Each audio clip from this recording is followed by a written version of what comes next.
Já estamos de volta com o programa em discussão e hoje conversando com o sociólogo Bruno Pontes, que vai falar sobre esse momento da pandemia, como fica a cultura no mundo, aqui no Brasil, na Paraíba, o que está mudando no sistema da vida de cada um. Bruno, uma coisa interessante que a gente estava falando no último bloco, você falou aí sobre a questão do trabalho, essas mudanças, agora a pessoa trabalha home office, né? Essa coisa que agora o trabalho em casa, isso vai persistir após a pandemia, esse deslocamento da força de trabalho, do local do emprego para dentro de casa, como a gente está fazendo aqui, eu estou em casa, você está em sua casa fazendo essa gravação de forma em home office aqui, não é? Então, o que você falar sobre isso? O home office, ele já é uma prática muito usada, né? Eu, inclusive, uso na universidade onde eu trabalho, em outras consultorias e até mesmo como avaliador do Ministério da Educação, nós tivemos formação e trabalhos que são totalmente, né, internos nossos e já existe um trabalho. Algumas funções, elas trabalham nesse sistema, mas a maioria deles não.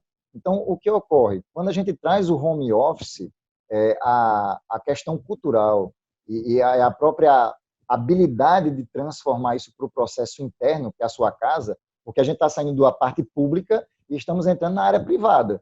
Então, imagine só se o nosso querido Eri aí tivesse 5 crianças dentro de casa e cada uma numa escadinha entre 5, 6, 7, 8 anos de idade e assim por diante. E agora você vai ter que trabalhar, um está assistindo aula online, o outro está querendo mamar, o outro está precisando ir no banheiro.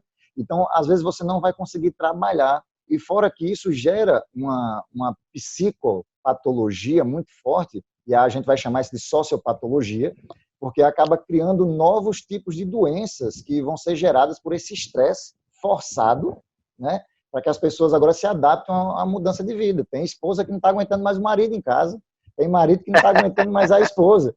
Porque antigamente era possível você sair para espairecer, dialogar, agora não. As pessoas estão tirando as suas máscaras, estão mostrando suas ações, e isso acaba criando conflitos, e conflitos que vão dentro da relação e que acabam externando para o trabalho, porque agora é home office.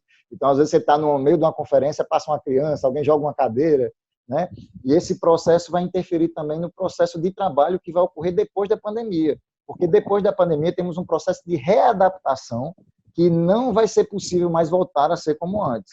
Então, alguns trabalhos continuarão home office, até por uma questão econômica mesmo, né? Muitas empresas vão precisar reduzir cargos, funções e salários para que elas possam se manter durante um processo, e a partir disso as pessoas vão começar agora a trabalhar com outros lobbies, com outras possibilidades de trabalho e outros meios também para que eles possam solucionar, né? Então, essa ideia de empregada doméstica, de creche, de outras possibilidades vão ter que ser revistos e ser reinventados nesse processo.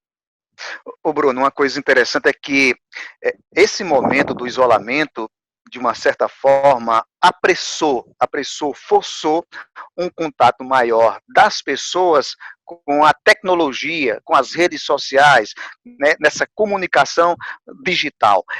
Então, apressou. Então, até as pessoas mais velhas, que não têm uma certa habilidade em manusear um smartphone, um computador, elas foram obrigadas a se adaptarem a esse processo.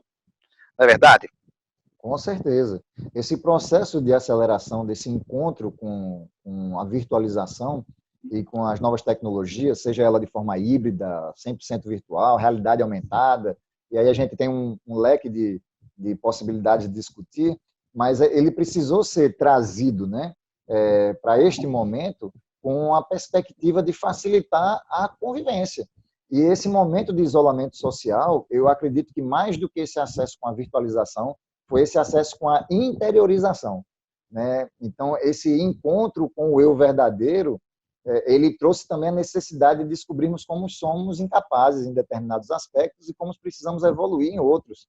Então, essa falta de domínio, nós temos muita informação de tecnologia, mas temos pouca habilidade e competência tecnológica.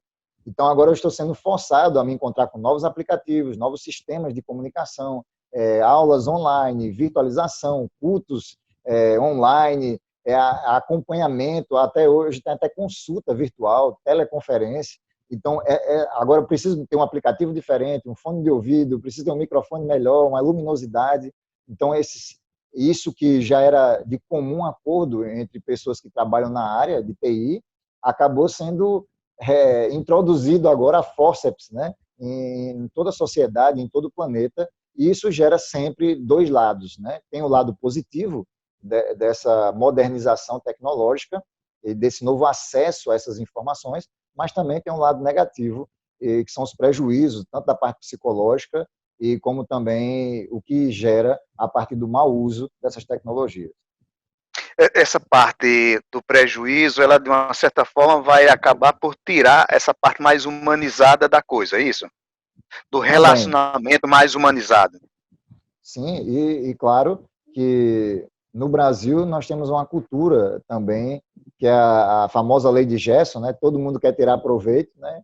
E nesse momento as pessoas também se aproveitam para aplicar golpes, para fazer fraudar determinadas informações, interferir em reuniões sigilosas, acessar documentos, fazer visitas se oferecendo como do Ministério da Saúde e pede para a pessoa colocar no aplicativo CPF. Então acaba gerando novos tipos, inclusive, de crimes, né, que passam a ser utilizados agora com esse processo de modernização. Muito interessante. Você lembrou aí de forma bem hilária, que é a questão da convivência dentro de casa, entre marido e mulher, filhos, e esse momento acabou por descobrir, isso que você colocou muito bem, essa questão da convivência mais próxima, o que as pessoas não estavam preparadas para isso, né? Então, isso vai gerar, de uma certa forma, ou levar pessoas à depressão, ao transtorno de ansiedade.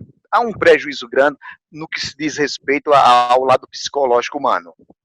Sim, inclusive eu tive hoje em reunião com a Sociedade Internacional de Trilogia Analítica, que é uma sociedade que trabalha com terapeutas, e eles trouxeram dados bem alarmantes de como, nesses 45 dias lá em São Paulo, os prejuízos dentro dos relacionamentos conjugais estão ocorrendo por causa dessa pandemia, né? Porque esses confrontos agora de egos e de ímagos machucados, eles agora estão aflorando com violência doméstica, com divórcios, né, com agressões físicas, com destruição de patrimônio pessoal. Então, e não eu não estou falando isso a longo prazo, estamos falando a curto prazo, estamos falando um pouco mais de 45 dias em alguns lugares, e isso já está trazendo um tipo de dado alarmante de como nós somos muito mais violentos e agressivos do que imaginávamos outrora, porque antes nós tínhamos o escape da saída, o exercício externo, de certa forma um desestressamento, né?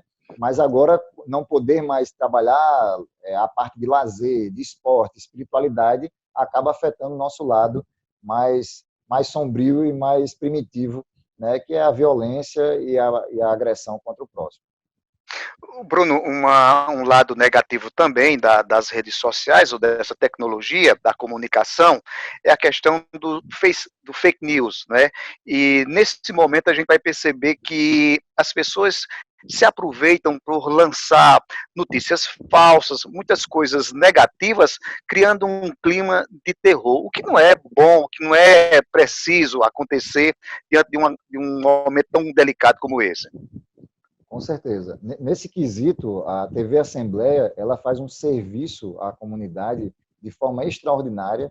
Eu acredito que ela é pioneira nesse processo de legitimação do combate às fake news, né? Já foi feito aí eventos, palestras, entrevistas, seminários.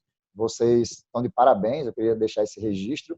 Mas, em contrapartida, nem sempre isso é uma verdade em outras reuniões ou em outras estruturas. Então, a ideia é fazer com que as pessoas entendam que a mídia ela deve sim e precisa ser imparcial, mas imparcialidade não quer dizer impessoalidade. Então, toda vez que existe uma pessoa por trás de uma informação, esses dados precisam ser checados com muita tranquilidade. E, às vezes, nós gostamos de polemizar e até com a vista um pouco extremista certos posicionamentos, sem levar em consideração o que de fato é real.